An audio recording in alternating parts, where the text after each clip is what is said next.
evening, ladies and gentlemen, and welcome to yet another Facebook Live.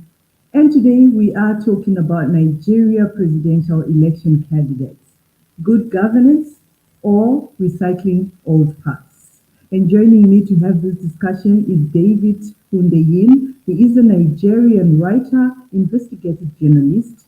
Also, he supports the Labour Party. We also have Adamu Gaba, who is a social media influencer and ex-presidential aspirant of the Young Progressives Party, but now he is with the ruling party, APC. So here are our guests. That is Mr. Adamu Gaba and David Hundiyen. Thank you so much, gentlemen, for joining us on Deutsche Welle, DW Africa today. We appreciate your presence. Thank you for having me. Thank you for having us. Thank you. It is a culture here on DW that I'll ask both of you. I will start with David, just to introduce yourself for people to understand exactly who we are talking to today. I think you've already covered it. I'm a writer and investigative journalist and founder of West Africa Weekly, which is a Substack newsletter which targets millennial population in Africa. Prior to starting West Africa Weekly, I worked across the range of media. I worked on TV, on channels, television, on a show called The Other Issues. I'm currently also a columnist for Business Day newspaper. And I have worked across the platform. So that's And Adamu. Thank you. My name is Adamu Garba. As you have rightly said, I am a very strong supporter of the APC. But personally, I'm a businessman. I run a company called IPI Group Limited, under which we have 5 different companies. And we are core tech into both general purpose technology platform and also enterprise technology platform development solutions.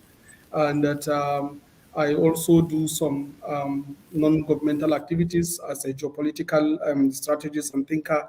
I run an organization called the Center for African Progress and Development. Our job is to see that we promote African interests in the international affairs. So those are basically what I do. I'm married, I have 2 wives, and I have 8 children. Okay, interesting. So obviously we are counting down to elections coming up in Nigeria. I just want to find out from both of you, what is the situation like on ground right now when it comes to preparations for the presidential elections of the giant of Africa? okay. So I guess I'll go first. From the organization point of view, the Independent National Electoral Commission (INEC) um, has done a relatively decent job thus far. There are a few things that some people are dissatisfied about, self included. The voters register, which was recently released for public scrutiny, has revealed a significant number of dodgy registrations, things like double registrations, people who shouldn't be registered but are registered, people who have multiple registrations, even though the biometric uh, element is supposed to make that impossible, child registrations, things like that. And there are also question marks about INEC's neutrality potentially in the election itself, because there are a couple of issues in the courts, and INEC has so far adopted certain positions that will tend to suggest that it has picked sides. So, for example, there's a lawsuit by the Action Alliance against the candidacy of the current APC presidential candidates, Bola Ahmed Tinubu, and INEC is actually a respondent in that lawsuit. And thus far, as I went last I heard, which was this morning, the response has basically been just to firewall, to drag it out as long as possible, such that by December 15, which is less than 180 days to the election, it basically times out.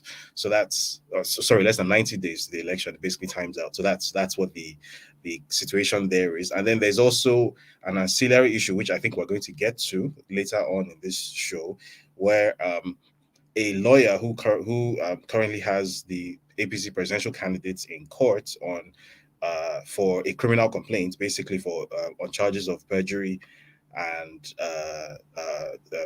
potential identity theft and fraud. INEC initially tried to prevent this suit from happening because the basis of this suit was the candidate's submission, sworn submission to INEC.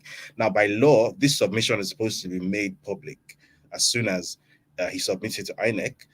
But INEC didn't make it public, and this lawyer, his name is Mike Enahoro Eba, he had to drag INEC to court.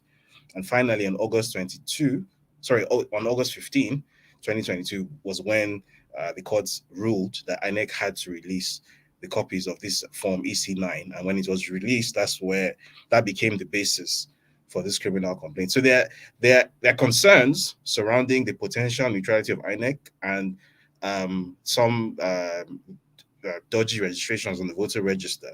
But apart from that, I think it's also fair to say that compared to previous elections, especially since the start of the usage of a card reader in 2015, it does look as if there is a certain amount of preparation. So, for example, this time around, I think if all goes well, I don't think the election is going to be postponed, as we witnessed the last the last two editions.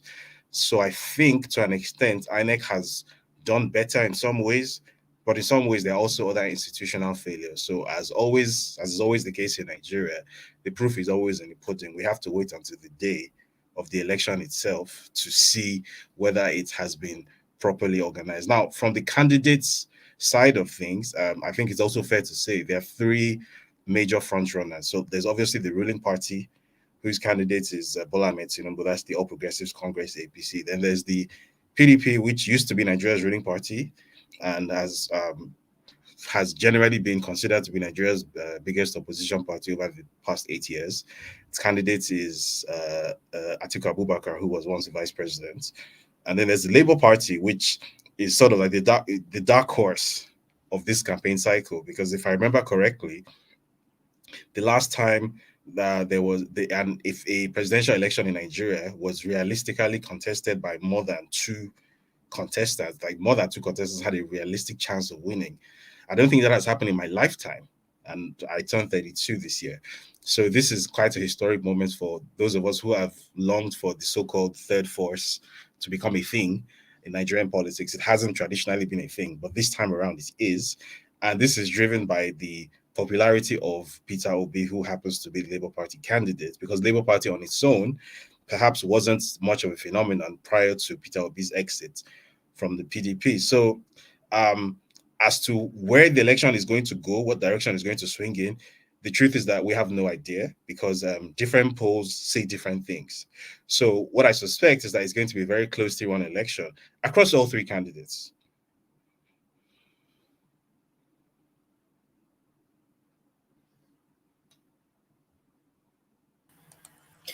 It's your turn now, Adamu. The same question. To the best of my knowledge, David, as we know him, he's a black spotter. He's like I wear white cloth here in my body. He will be struggling to identify where is that black spot now. So that is why I think perhaps maybe he's giving some negatives to INEC. But to the best of my knowledge, in the whole of Africa, I think even the whole world, if we don't give credit to INEC for a very excellent work done, I think we might not be altogether condemning them. Yes, these guys have been very transparent. In fact, Festus Okoye, the spokesman for INEC, was all over the media talking about the reasons why they even release the content that we have access to is simply because they want to advance the cause of transparency. And it is very important for us to identify the anomalies so that they can do so many things to be able to filter and fix. And these are technology things, something you just need to run through some script and be able to identify those things and fix them. So if INEC can be this transparent, if the government of APC is going to allow Electoral Act to pass into law for the first time, allowing electronic transmission of result via a beaver system, one of the most organized, most transparent, most accountable electoral procedure ever produced in this country. I think Nigeria's democracy is very, very strong. In fact, to the best of my knowledge, I believe the transparency and also the success and of the 2023 election is so glaring in our eyes that I think we can comfortably compare to any of the first world democracies today. And this is kudos to what the APC have done. This is kudos to what the government of President Muhammadu Buhari has done. And this is also why you see some people like us are fanatic supporters of the APC and the government of Asiwaju Bola Ahmed Tinubu, the incoming government of Asiwaju Bola Ahmed Tinubu, because frankly, to us, we are waiting for swearing in. And as Mr. Wunde, you are so confident, Adamu. You're already talking swearing in. In fact, I'm telling you that when you look at the empirical formulas, we are not strangers to election. You know, some of us have been in these things since. Why are you so confident, though? Why are you so confident? Because elections are very predictable variables. You can see the numbers. We have had different elections in this country, and we all know how the results used to come out to be. And when you look at our support base, when you look at our wide reach, when you look at the acceptability, when you look at the trust metrics, every other thing you tie around the APC is always comfort. To us, we don't even see any so-called thought force. You know, of course, we see social media frenzy. If you run some tools, you know, you will see that the whole activity even sometimes even around Twitter. So we all have social media frenzies that is foiling a kind of some support based on expression of some grievances, but it's actually not turned out to be any electoral value. That is why even in our analytics, Peter Obi or Labour Party is not really an electoral threat to us. It could be strategic threat, but not necessarily electoral threat. So we have Atiku Abubakar. He is the member of the PDP. He is the presidential candidate of the PDP and a constant opposition candidate. And of course, he understands opposition politics very well. And that is why he always come out to contest, because he always appreciates being in the opposition. And that is exactly how we continue to put them in the opposition by 2023.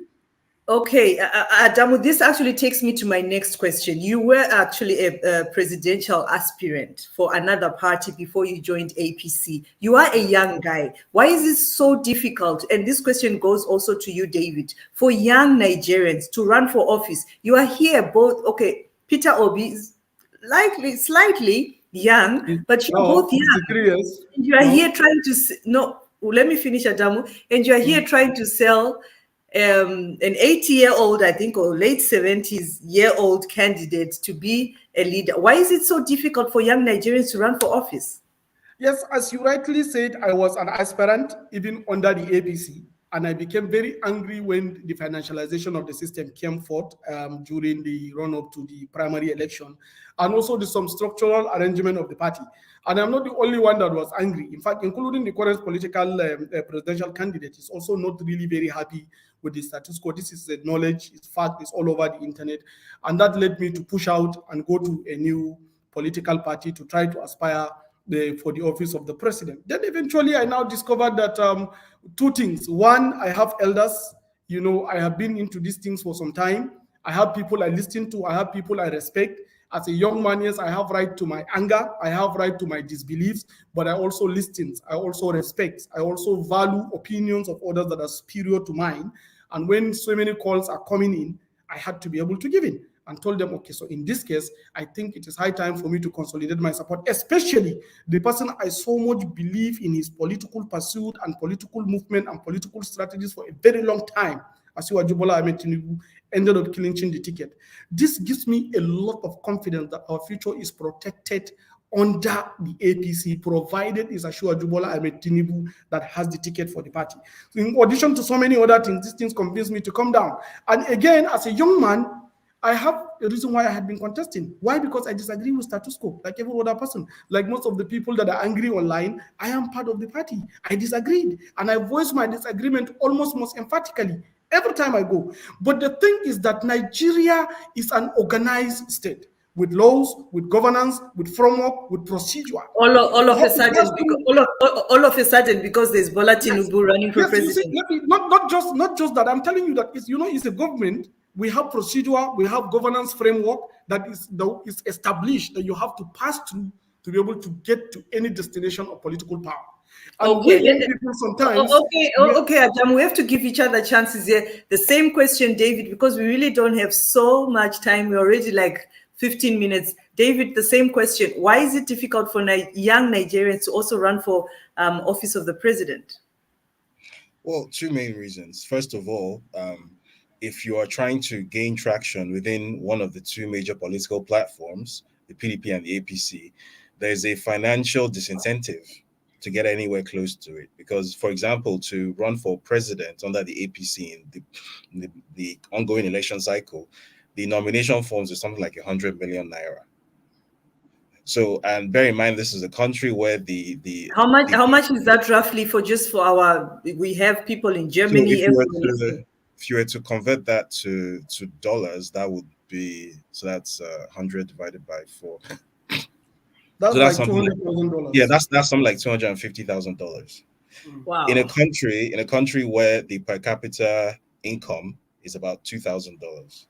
So to run for president as a young Nigerian, statistically, just to pay for the nomination form in the ruling party, you'd need to make a 1,000 times your no a 100 times your annual income. You need to pay 100 times your annual income. So obviously this is not realistic. It's not possible. So that's the first thing. Just getting anywhere close to power is extremely expensive. Politics in Nigeria is extremely financialized. It's very commoditized. You buy your way through everything. There's no such thing as going door to door, convincing people about your platform and your policies and what you want to do. It's more about what can you give to them. Which people are you meeting? Which power groups are you settling? Who can you do what for? So obviously, as a young person, there isn't really that much you can do, especially in an economic sense. So that's the first thing. The second thing is the person I'm looking at on the screen right now. Candidates like him or young, reasonably young people like him, there's a large or a sizable number of, let me not say young, but younger Nigerians, young in comparison to the political class. There's a sizable number of younger Nigerians who are constantly queuing up to sell out, basically, constantly. Bear in mind that Nigeria is a country where statistically our median age is about 18. Statistically, Nigeria is one of the youngest places in the world. Statistically, I think Europe is something like 33. Nigeria is like 18, our median age. Meanwhile, our political class, their median age is somewhere in between 50 and 60. So, by the most basic tenets of democracy, which is like a representation of the people for the people by the people, Nigeria's leaders literally do not represent Nigerians demographically. That's a statistical fact. But the bridge between them and us is people like this who are constantly queuing up to basically sell out. So in his case, for example, he supposedly ran for president, but it was obvious to everyone who has any kind of insight into how Nigerian electoral politics work that he was running as a spoiler. That was the entire point of his candidacy. He never expected to win. He never genuinely thought he was going to win or gain any traction. The entire point of it was to basically assist the incumbents by splitting the youth votes. There was obviously a huge, there was significant displeasure and discomfort with the current incumbent administration, and as we know, any election is basically a referendum on the performance of the incumbents. So his purpose in the 2019 election was basically to split the anti-incumbency vote. And okay, we will. Okay. So, like, with young people like these, who needs old people, basically?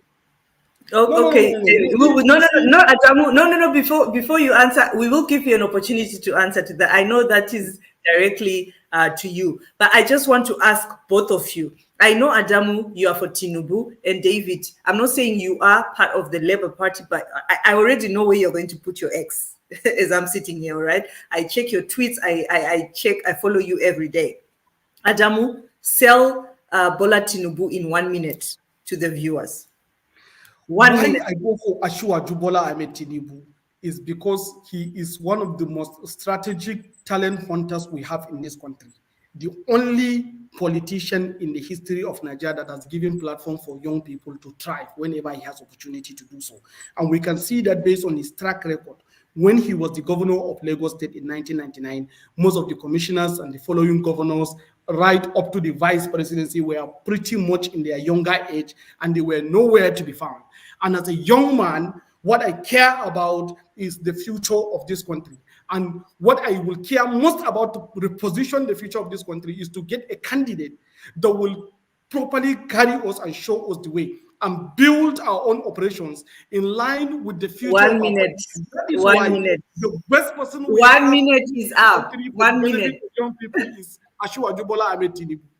Thank you. David, in 1 minute, please sell Peter Obi to our viewers today. First of all, Peter Obi is the only candidate who has actually come out to address Nigerian voters, the only candidate who has enough respect for the Nigerian electorate to actually speak to them directly, appear in front of them, make himself accessible, speak in the town hall, in a debate, and outline exactly what it is that he plans to do.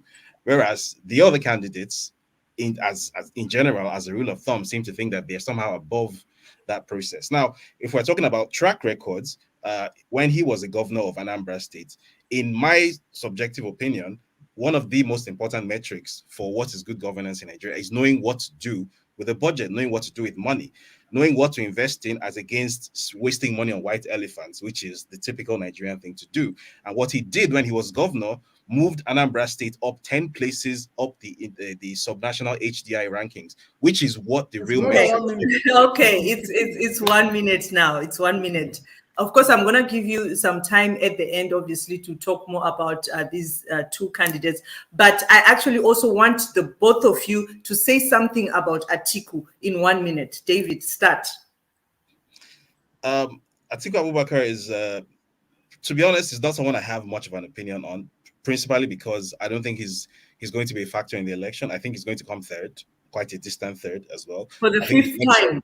For the fifth time. I think the election is going to be between Peter Obi and Bola Ahmed Tinubu. So, to be honest, I don't really have that much against Abubakar Atiku, to be honest, because I have supported his candidacy before in 2019, but I just think that Peter Obi is a more sellable candidate, to be honest. Mm-hmm. And Adamu? Yes, on my own part, I come from Adamawa State, where Atiku Abubakar come from. Atiku, I respect him as a political leader. I respect him as a father. I have nothing personally against him, but against his policies and programs in politics, because I know definitely comparing to Ashwa Bola Ahmed Tinubu and Atiku Abubakar is like you are trying to merge the East and the West. Atiku Bola Ahmed Tinubu by far outweigh him in all track records of governance, of delivery, of participation, of growing people. Anyhow you try to look at it, when you even go through the manifestos, you see clearly that the PDP and Atiku Abubakar have practically nothing to offer, and we knew the history of PDP. Okay, 1 minute.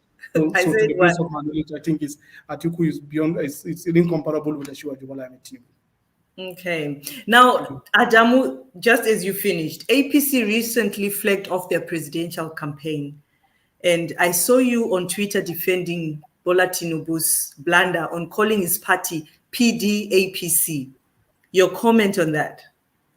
You guys don't understand. This man is one of the, strongest political machine in his capacity. Over a period of time, he worked carefully, strategically, and responsibly to build this moment.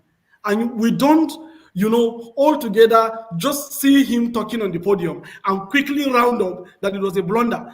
Most people on the internet and all over the media knew that there are some. It is a blunder. Adamu, please, it is a blunder. There are elements inside. There is an APC guy. Wait, there is an APC guy that even did this. No, on camera. Possibly So why did he do that if it's not a blunder? The guy might not necessarily understand the great game. Tinubu is communicating with the elements of the PDP that are working for the APC.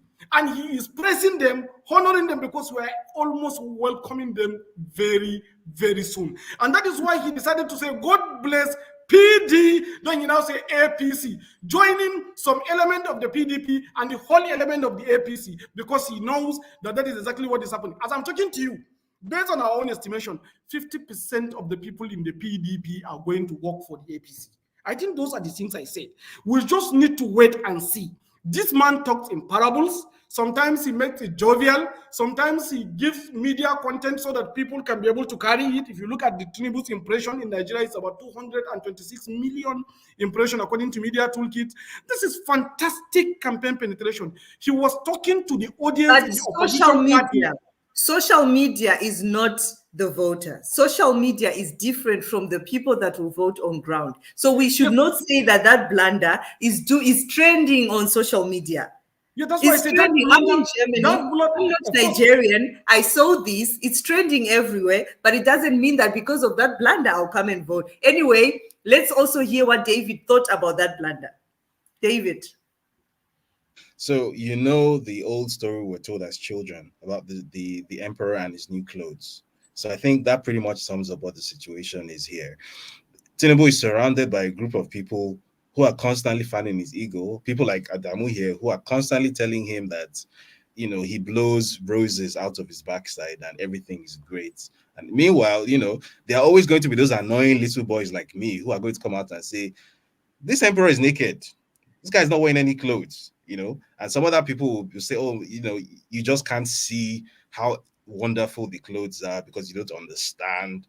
It's a well-known thing in human psychology. He's not the first to do this, he won't be the last. So that's just what it is. And I also thought it was very interesting that he mentioned 220 something million social media impressions as some sort of campaign metric, because just a few minutes before you said something to the effect of it's the Peter Obi movement is just a When social I say media. media impression, I don't mean social media impression. I said Be media. it social media, be it traditional media, No. it still doesn't have Football it still media. doesn't have a Yes. bearing on what is Yes. happening on the ground. So I'm just saying you need to be consistent. It's one or the other.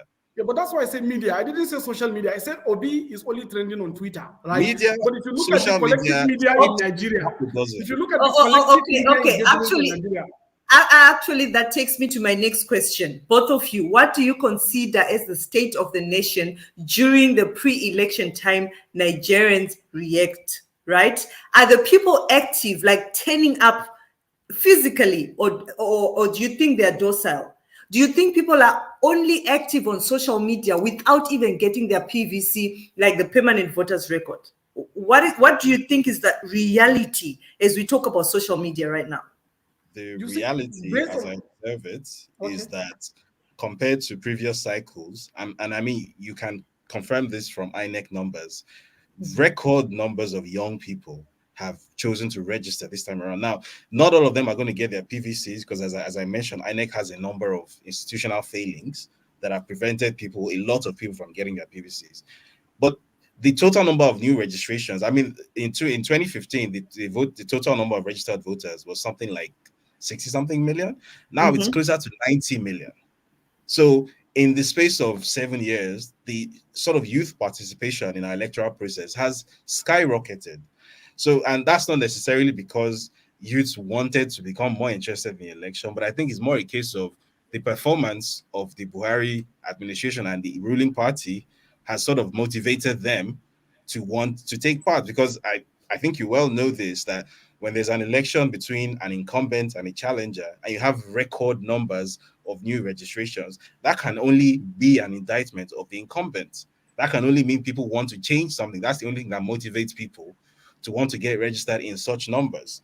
And putting aside the registrations, the on-street activity, I'm sure you must have been following things like what they call million man marches, even though they're not actually million man marches, but the marches that they hold for different candidates. I'm sure you can tell which of the candidates has by far the most energized and the most national base, and which of the candidates has a sort of like monetized base where they sort of force people to go out, to make them lock up their shops. They use state power to do that, versus the candidates who just by being present attracts that organic following and love. I think it's very clear to see.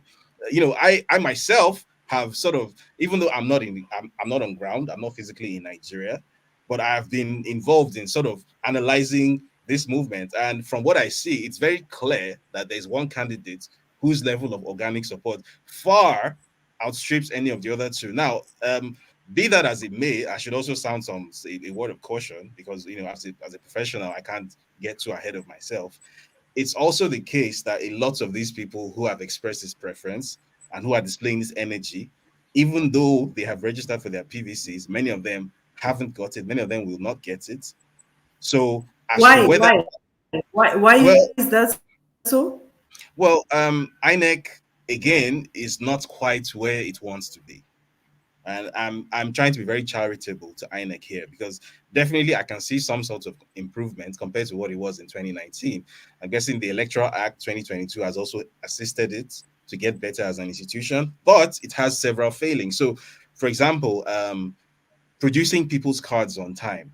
For the life of me, I can't understand why that is such an issue. If you walk into a Nigerian bank and you want to get a new debit card, it takes you all of about 10 minutes to get one with your name printed on it. It's not a big process at all.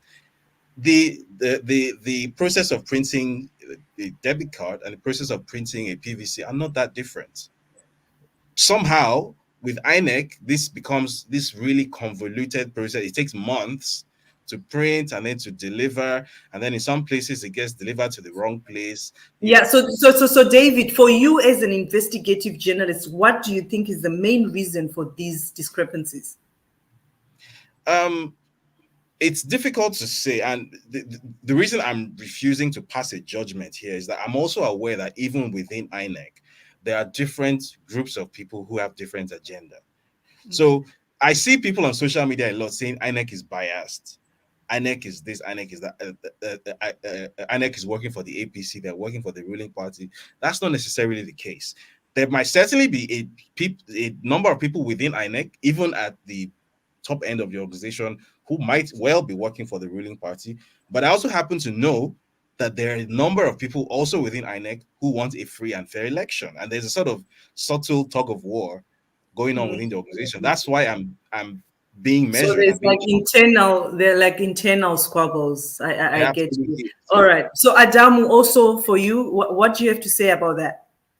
Yes, I think when you look at the social media perception analysis deeply, and also the voter registration, and to the best of my knowledge, there's no much delta. It is just a normal, frequent voter cycles that we record.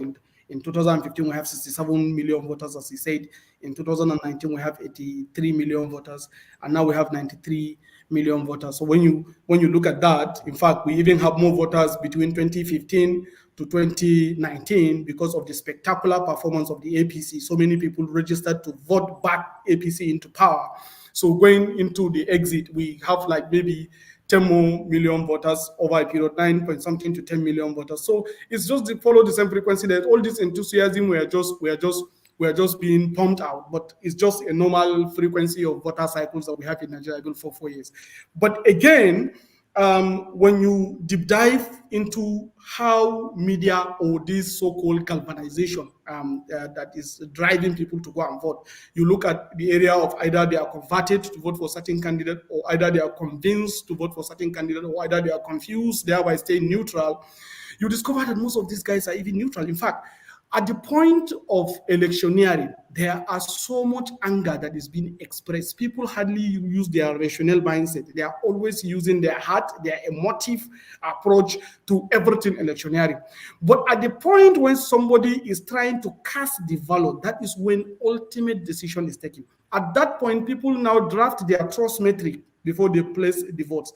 If you look at the run-up to 2019 election, every other person, especially we in the ruling party, when you look at what the opposition are doing, it's frightening, But at the end of the day, when we push further, we show them exactly how they need to trust what is more reliable and what is more result-driven. They will go ahead and vote for APC. Similarly, that's the case that we will see. Nothing will be different. These guys will come, they will register, they will pick their voters card. When they go at the point of vote, that is when they will decide. Some of them that are confused will decide to stay neutral, though we don't encourage them. But at the end of the day, I am telling you that I don't believe there is a sane, responsible Nigerian who cares for the future of this country that will go and vote for a shopman economics like Obi, or a perpetual opposition candidate like okay. Now of them are going to vote for the APC.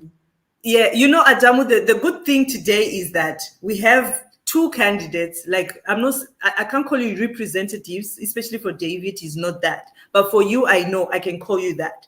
But Bola Tinubu has been a governor of Lagos State, and Peter Obi has also been a governor. These are people that have never been like in Aso Rock, but they've been governors, meaning they have been leaders before. Do you consider the election candidates as recycling leadership style that will limit the nation growth, or the candidates are as experienced and up to the task? You see, one of our biggest problem in Africa is trying to associate personalities, individual personalities, as opposed to the report card they are trying to deliver, or maybe their promise of delivery, which is manifesto.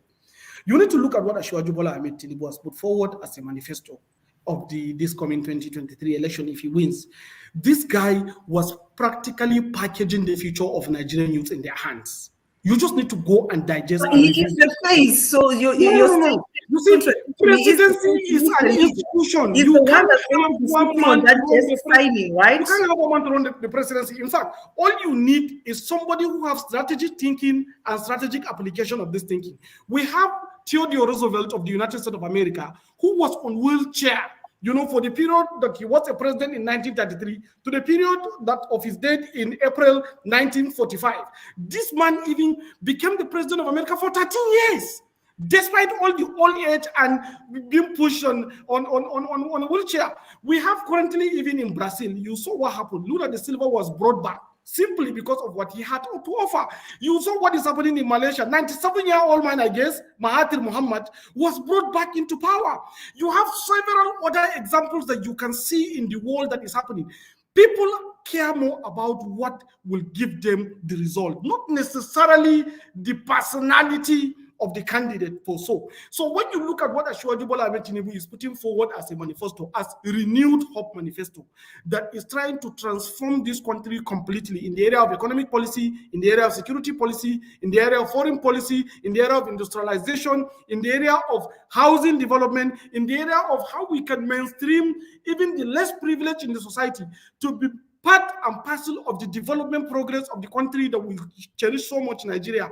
You don't have to be worried about a certain situation whereby the candidate age and the candidate whatever. We need to care about what they have. When I was aspiring for the office of the president, most of the time when they ask me, are you contesting because you are a young person? I used to say, yes, being young is an advantage, but don't look at my age. Go and look at the manifesto I put forward. I believe every Nigerian, responsible Nigerian who care about the future, should look at about the promise of delivery. What are these candidates saying they have to offer? What is it that they are bringing on table? How are we going to check them against this thing, put a checklist against accountability for their performances, and try to track them and then choose them based on these charts, not just because he's an aged person and therefore he has no right to aspire for the president. Every Nigerian, provided you have met the constitutional requirement, you can aspire for the president. And Asiwaju is the most qualified among these people constitutionally. So I don't know why. Okay, Adamu, let's also give David an opportunity to respond, okay? No problem. Thank you. So, first of all, with regard to age not being an issue, age absolutely is an issue. As I mentioned earlier, Nigeria is a country where statistically, more than 60% of the population is under the age of 35. Nigeria's population graph is the shape of a pyramid, right? So, by the basic principles of democratic representation, when you constantly have leadership that is old, because bear in mind, this is not just the president, this is across the presidency, the legislature, the state governments, even at local government level, there's this huge age disparity between leadership and the led. So by basic principles of democratic representation, we are not represented. We come from different generations. We're separated by 2 or 3 generations.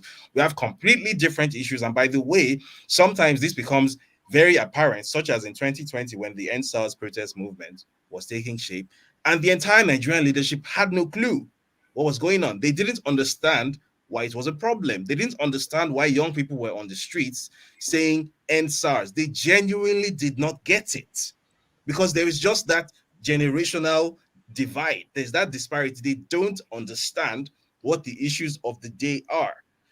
So that is not democratic representation. That's the first thing. And then secondly, the candidate who he speaks so highly of. First of all, what is this candidate's track record? Now, I come from Lagos, right? I didn't just live in Lagos. I actually come from Lagos, right? I trace my family history back close to half a millennium in Lagos, right? What was Tinubu's track record in Lagos exactly? Because I lived through it. So I think I'm in a position to speak. Tinubu was governor from 1999 to 2007 in Lagos. There is not a single thing you can point to that this was his signature legacy. He met a state that was pretty much a mess from obviously decades of military maladministration. And what he did with what he met on ground was, first of all, the problem of street gangsterism, the people refer to as area boys, agberos, street criminals, basically. He incorporated those people into official governance. So, for example, there are a lot of tax collection functions in Lagos which are officially delegated to street thugs.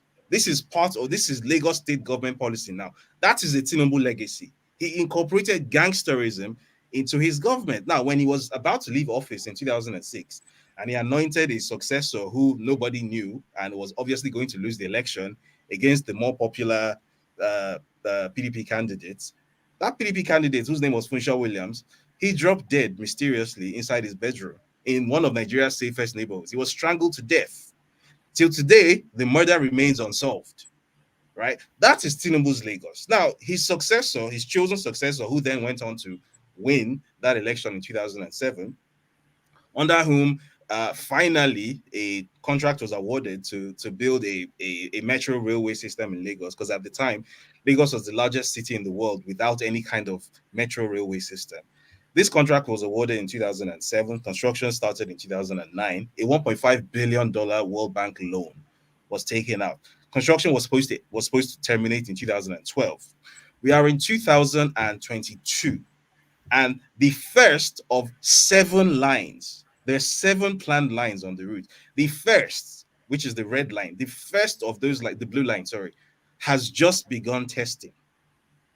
Right? So we're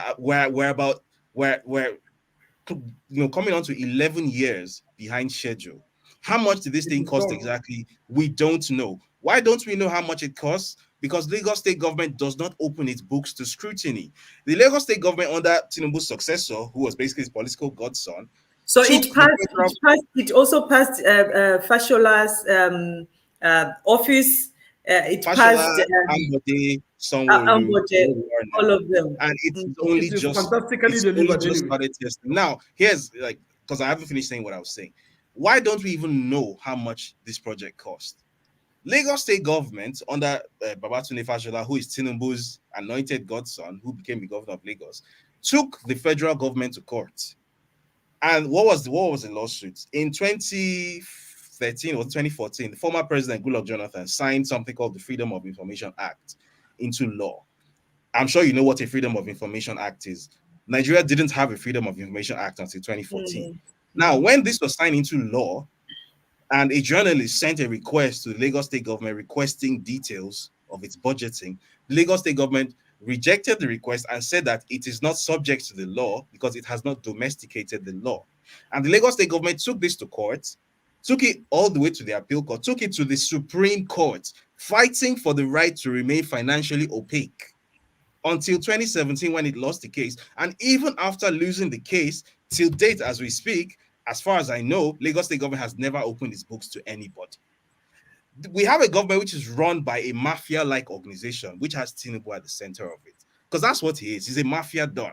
He's a crime boss, as far as I'm concerned. So how is it we will touch on that before we end, David? I know you've written some articles on that, perjury, drug laws, and everything. We will touch on that. But Adamu, before I go to the next question, there's a question here from Elise Inventor Elijah. He says, if Tinubu had all these things to offer, why didn't he advise Buhari to implement it? I must ask you this question. No, you see, government have different approach to getting things done. And Ashwaju is the man who is trained to lead people and also respect authority that is in charge whenever it is in charge. That's why he subjects himself to Oshibanjo when he's the vice president of the Federal Republic of Nigeria, subjected himself to Sanwo-Olu as a governor, he subjected himself to Ambode, down to Fashola, as he said, because he understood the principle of power. But that doesn't stop him from advising the presidency. This man has been preparing colloquium since the time he left office in 2007. And throughout the period of Buhari presidency, up till now, like from 2015 till very moment, Asiwaju Bola Ahmed Tinubu conducts colloquium every year. Most of these colloquium are policy statements, guidance, advice to the government in how things can be done. And in all honesty, if we want to be sincere to ourselves and eliminate negativity, there is no government from 1999 till now that delivered as much as President Muhammadu Buhari's administration have done so far in the area of infrastructure, in the area of foreign policy, in the area of agriculture, in the area of Adamu, wait.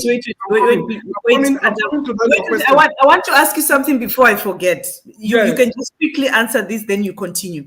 Yes. Just be honest to all of us. We have more than 1,300 people watching us, David and I and yourself.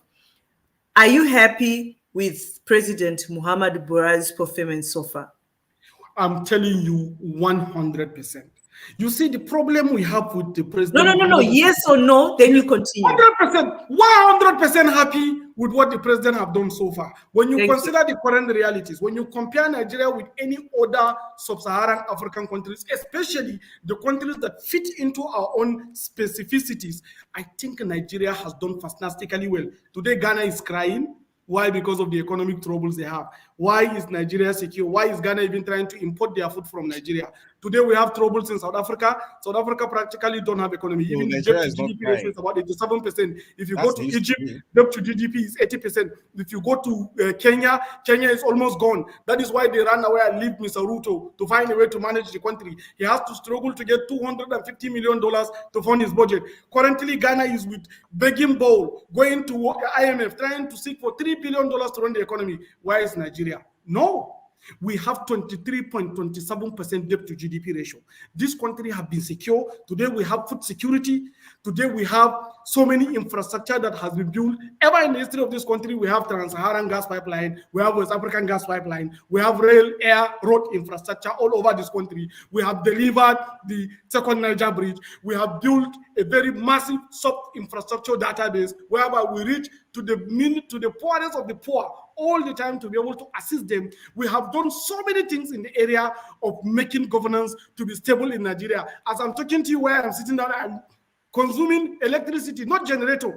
And most of the places in Nigeria today have electricity. Even Adamu, I was in Nigeria. I was in Nigeria just 3 weeks ago. I was in Nigeria just 3 weeks ago. When was that? I was in Nigeria 3 weeks ago. Where were you in Nigeria? Abuja. You are in Abuja. Even in a hotel. Even in a hotel. Yes, perhaps maybe you were laid into a very wrong area where something is happening. I don't have to be in a poshy place to get electricity. Let me explain this to you. Okay. You asked me a question on President Buhari, on what he has done. I said, but you've answered. You've answered already. You've answered the question already. You've answered that question. We have to give each other. Trying to shut me down because you want to. But the truth of the matter, the question already.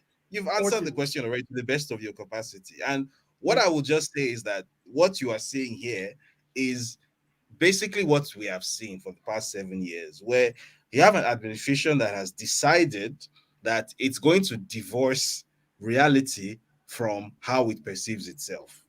So you have an administration which will shoot you in the head and then go around, basically holding your dead body and shaking your hand and saying, wow, look at him, the way he's running.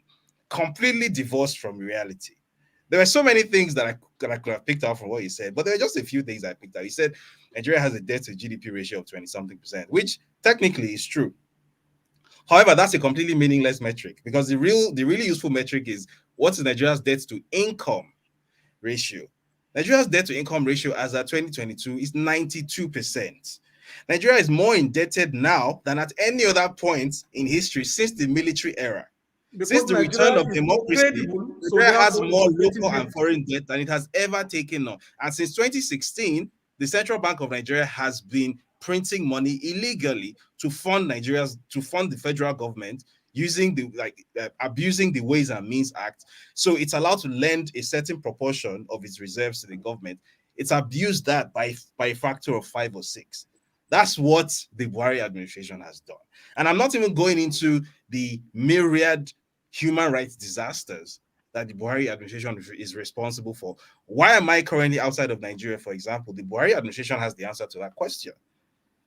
No, why was it that, for example, the Lekki massacre which took place again, David. No, Adam, what did you say?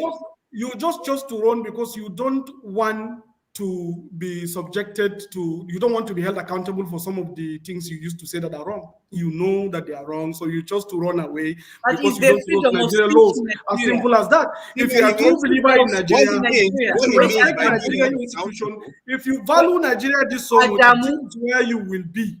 Adamu, clearly, what he means by being held accountable. Adamu, please, let's have order here. I'm moderating this live. So if you are saying he's out of the country because of the wrong things he chose to say, are you saying there is freedom of speech in Nigeria or no? No, let me explain to you. You see, no. Is there freedom of speech in Nigeria? There is absolutely. In fact, Nigeria has never had freedom. I don't think even America has freedom of speech as we have in Nigeria. Here we go. Because everybody can go and say everything he wants without accountability. Today, if Elon Musk just bought Twitter, right? And we saw what happened to him, even President of the United States, President Donald Trump, because he was expressing himself, the Twitter decided to suspend him at the instance of the American intelligence. So it that means has that nothing he has to do no with freedom of speech because what he was saying. I'm coming now. Adamu, is there freedom? Adamu, I'm a journalist. But if Adamu, because freedom of speech has nothing to do with being able to post on Twitter. Adamu, I'm a journalist. Freedom of speech is the ability to say things and not everything you want to say. Judicial but prosecution. But also you must it's be not ready about to being banned from Twitter. So clearly you don't okay.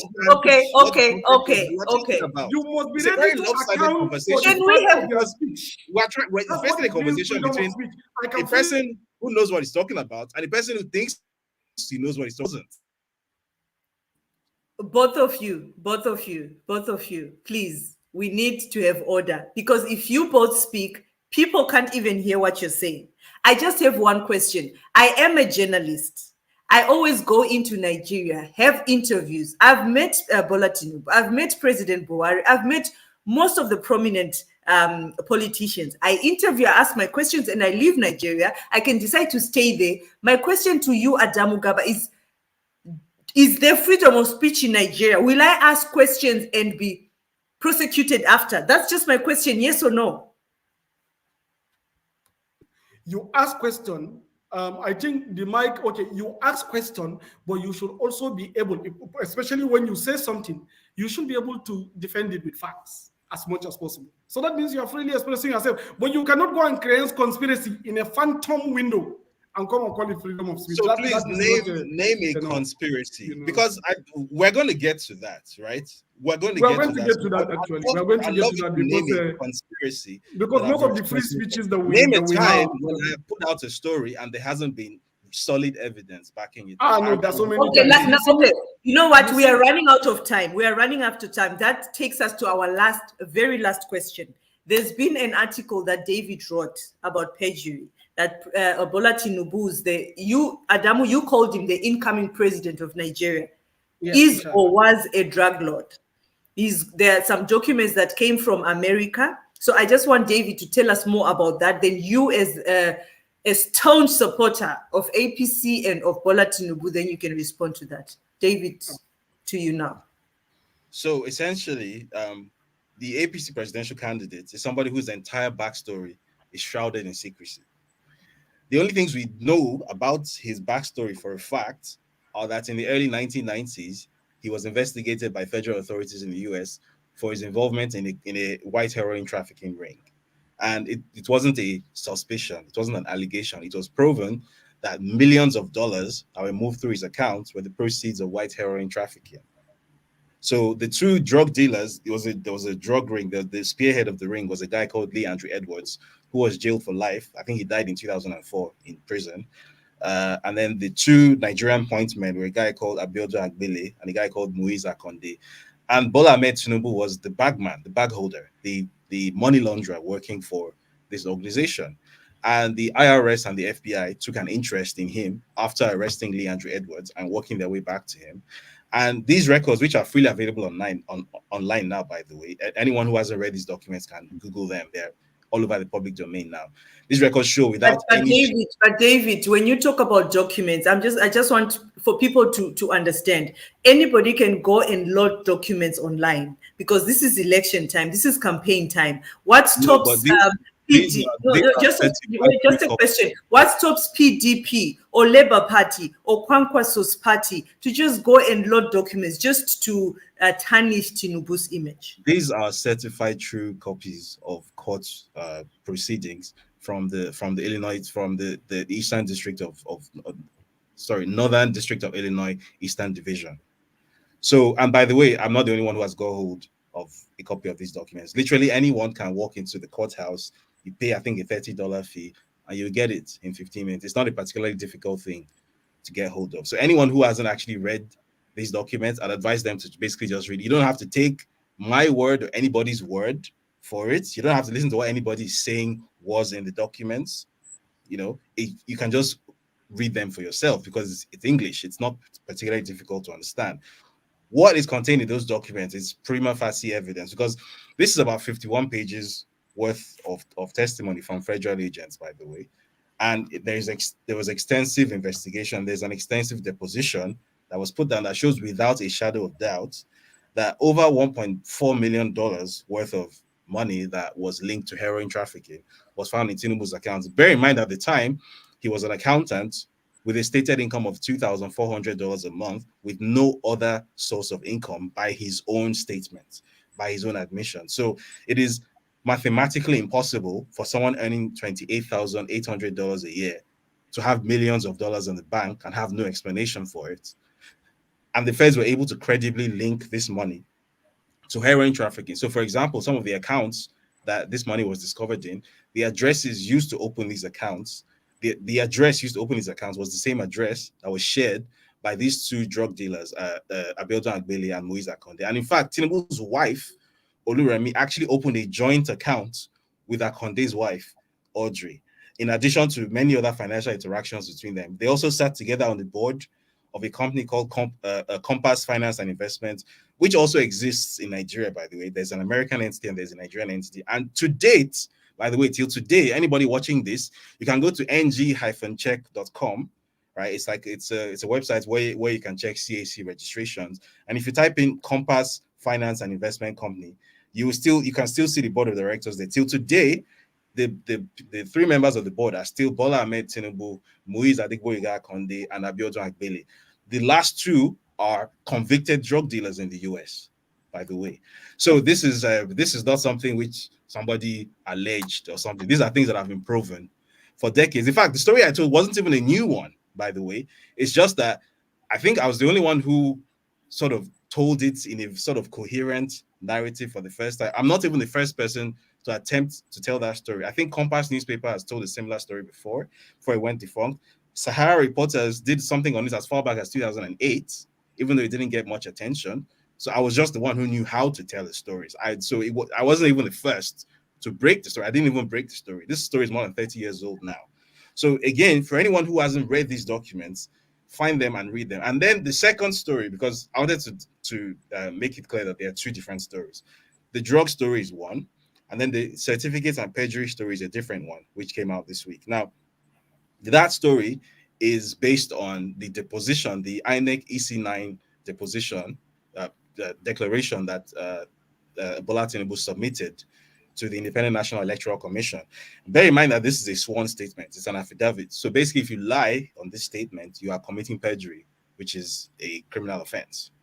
Now, on this statement, the date of birth that he gave, the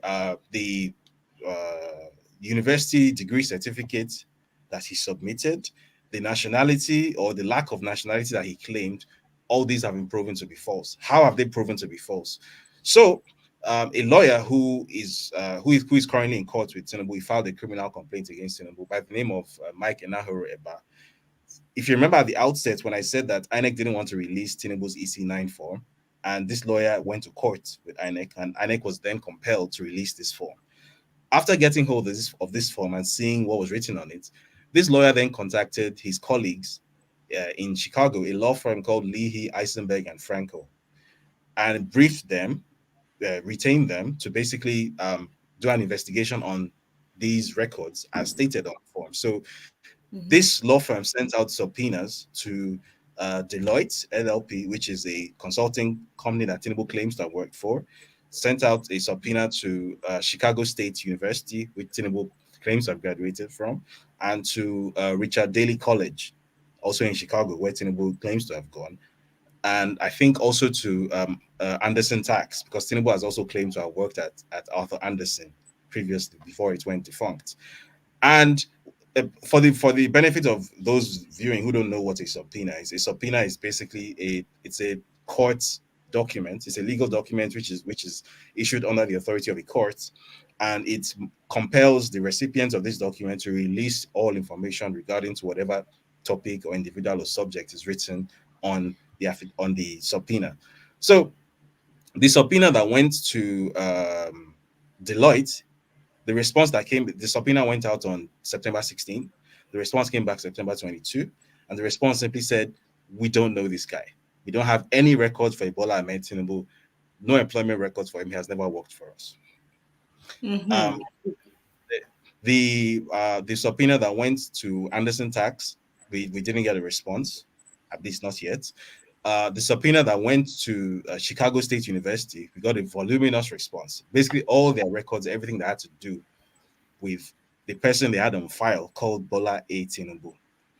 And this was where it got very interesting because there is prima facie evidence from the records that they submitted showing that the person they admitted called Bola A. Tinubu is not the person that we know of today as Bola Ahmed Tinubu. Yeah, First of all, people have names, similar names, Yes, probably. in fact, so apart from No, no, no, first no, Tinubu, of no, all, Adam. after I'm just trying to talk to David. What Wait, about that? Maybe no, we have to somebody has get the through. same We name. have to get through the case. We have to get through the case details. Mm. So on the admissions documents, the transcript results from Richard J. Daley College, which was then known as Southwest College. The person known as Bola A. Tinubu, who applied for admission to Chicago State University, was female. It's written very clearly there, sex F. So that's one thing. Secondly, the date of birth of this person was 1952. Tinubu's stated date of birth, according to his INEC EC9 form, was 1954. So different dates of birth, different genders, and then the possibly the biggest smoking gun of all, the actual degree certificates which Tinubu submitted to INEC versus the degree certificates which Chicago State University sent in response to the subpoena are two completely different documents. So the degree certificate subpoena from Chicago, bear in mind that this is a certificate which is a direct and exact reproduction of the original degree certificate that was issued to Bola A. Tinubu, right? It's an exact reprint of the certificate that was initially issued. So any certificate purporting to be that certificate should look the exact same as that certificate. But Of what the do we female see? one. The certificate, yeah. So the certificate submitted to INEC, first of all, the logo of the university on that certificate is different to that which Chicago State University sent in response to the subpoena. Different logos. The signatures are different. They're by different people. There are different fields on the form. There are different data points on the form. The font on the form, two completely different font systems. The wording of the degree certificates are different. On the supposed degree certificate submitted to INEC, there are two grammatical errors.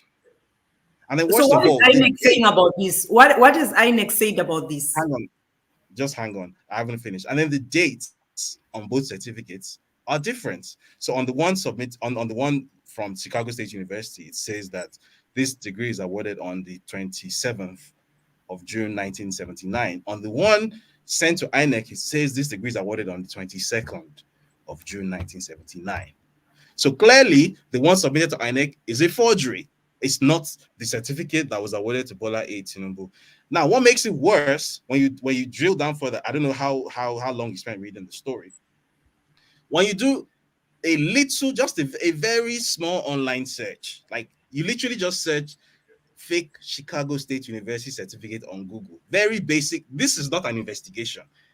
1 inch deep kind of research, you come across a repository on a website called Pinterest. I'm sure you know what Pinterest is. And you find a picture repository belonging to a platform called diplomamakers.com. And in that repository, you see a template fake certificate for Chicago State University that is an exact replica of that which Tinubu submitted to INEC. The same font, the same grammatical errors in the wording, the same layout, same everything. It's just instead of insert name here, which you see on the template, you see Bola A. Tinubu on the one submitted to INEC. And that. So clearly, Bola Tinubu or somebody working for Bola Tinubu went and used a service called diplomamakers.com, which makes fake degree certificates, printed out a fake degree certificate purporting to be from Chicago State University for reasons best known to him, and sent this into INEC. Now you asked, what is INEC doing about this? First of all, it's in court because obviously criminal activity has taken place. Perjury, forgery, these are crimes in Nigeria. So there's that. Secondly, INEC on its own does not have power to do anything. And I'll explain what I mean by that. Now, under the electoral law, the only people who can go to court to try to get Tinubu disqualified as it stands now are fellow contestants. So either a contestant from another party or somebody who contested the APC presidential primaries with him. So an ordinary citizen cannot go to court to compel INEC to disqualify him. INEC on its own apparently does not have the power to verify certificates or to disqualify candidates. Only the courts has that power. So apparently that is why, even though it was such an easy thing to do to verify whether this certificate was actually remotely valid or not, apparently that's not INEC's business. Apparently, if INEC okay. Now that you say that, so I won't call you a representative of Labour Party. So what has Peter Obi done about this? Because he's also a candidate. This is, like you say, it's in the public domain. What has he done about that as a candidate? To be honest, you would have to ask him. And the thing is, maybe the best thing to ask is, why is it that no candidate is doing anything about it? Yet. Something you also have to understand is that in the Nigerian electoral space, people love to imagine that they're playing 5D chess. So I've heard, for example, that some candidates believe that the best time to take that legal action is not now, that the best time is after the election, because under the electoral law, if a candidate should actually win the election and then it emerges that they committed perjury on their EC9, they will get disqualified, and the person that came second in that election gets declared the winner. So some people whose names I'm not going to mention believe that it's probably in their best interest to just hang around in the background and probably hope that Tinubu wins the election so that they can pounce on him afterward, because there's just too much evidence. There's no way for a court to look at this evidence and say that he didn't commit perjury. So some people believe that after the election is the best time. I personally don't agree with that. I personally think that a Nigerian court that is under the control or is about to be under the control of someone like Tinubu isn't really to be trusted. That's my personal belief. I'm not convinced that the courts will make the right decision then, even if that's what they're supposed to do by law. And I think we've seen enough examples of this in Nigeria to know that the legal system doesn't always work the way it's supposed to. But that's why some candidates are choosing to hang back. Some other candidates are planning to take legal action now. I'm not at liberty to name them because this was not information that was disclosed directly to me. I heard this from third parties, but including even people within Tinubu's party, by the way. So stay tuned for that. Now, Adamu, we've really gone past the time that was supposed. But you need to respond. You really need to respond to all, I'll call them allegations, by David, because of course he says it's in the public domain, but in terms of this particular space, let's just call them allegations. Your response to that? Thank you, Josie. I think I would want to tell you and also the other audience that I really like David Hundeyin. He's a very strong asset, that is why we need him back in Nigeria quickly. Why? Because he has a mispriority of career. He should have chosen to be a movie producer or a movie writer or script writer. That will be very fantastic. By now we will have David Hundeyin's movies streaming all over Netflix and Amazon Prime and HBO even might carry his news, because he knows how to connect the dot and create one phantom lie that will seems to be true. High conspiratorial actor. When you go through everything he documented, in fact, immediately he released the first drug lord thing, I quickly went and read every single thing. I think I am one of the first people that even go through the documentary that Mr. Hundeyin released on this drug lord issue. You will see that it's just a statement, reading from a script and then trying to draw some lines and connect some dots, something that will have functioned well if he had aligned himself with Kule And all the Afolayan, documents. Timo Imore. I'm coming. I will allow you. All the It will have documents, worked better because they're always if he had documents. aligned So I himself don't with the know how movie industry. you see 2 By plus 2 now, and you say 2 plus we 2 should is have 7. had one of You saw the the best documents. content created They are always documents. conspiratorially that Adamu, this will isn't pass going to through fly. a very good You cannot movie. just come and But say David every- Hundeyin is lying.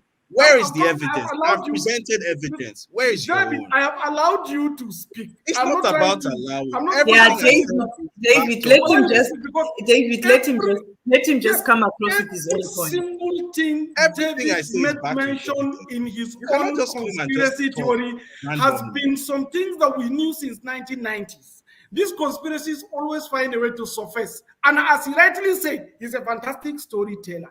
So the way he captivated everything, tried to create some change in perception about connecting the dots So that what don't about exist, the proofs simply because he wants to presented? portray It's a picture, very simple makes him question. a qualified scriptwriter. If David I will have been writing presented script, proofs. I am telling you by now, I this guy will have presented received the proofs. next Oscar award. Adamu, where are Because he your writes proofs? very well. Okay, Every single thing he said in gentlemen. that place is Maybe- So just you a don't have random proofs. joke.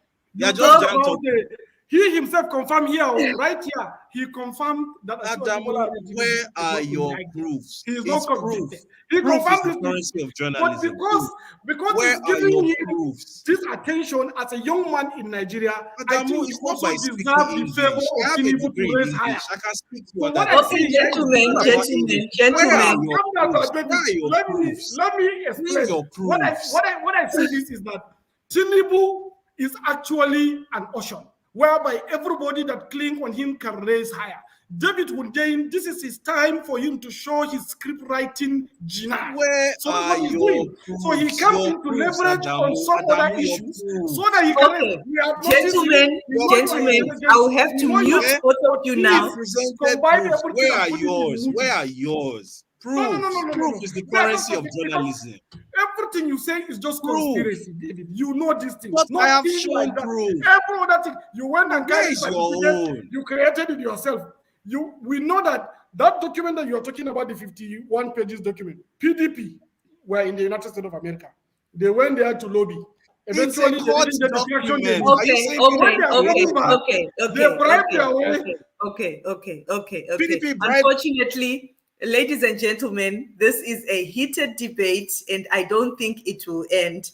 Unfortunately, we have run out of time. Maybe we will bring back Adamu Gaba and David Hundeyin for a part 2. But as for today, unfortunately, I don't want to be I don't want to be fired from my job. We have really gone past already with about 14 minutes, and unfortunately we have to call it a day. So I'm just going to unmute our guests for them to just for them to just give us their parting remarks and just maybe their words, 1 or 2 words to all our viewers today. I'll start with David. David, your parting remarks. We'll bring you back for a part 2, but for now, I don't want to get fired unless you guys are going to take care of me. So your parting remarks. I wish I could, but yeah. Yeah. Well, I mean, thanks for having me. And for anyone who has watched this, again, you don't have to take my word for it. I've been called a fantastic storyteller. I choose to take that as a compliment. But you can choose to disbelieve every single thing that I've written or I've produced in visual format. But the best thing you can do for yourself is go and read for yourself. You don't have to read what I wrote. Documents that are in public domain, go and read them. Public access documents, court documents, things from unimpeachable sources that have nothing to do with me, and read them for yourself. Reading is like gaining your freedom. So just read. Thank you so much, David, for your time. We really appreciate you for joining us here on DW Africa. Thank you.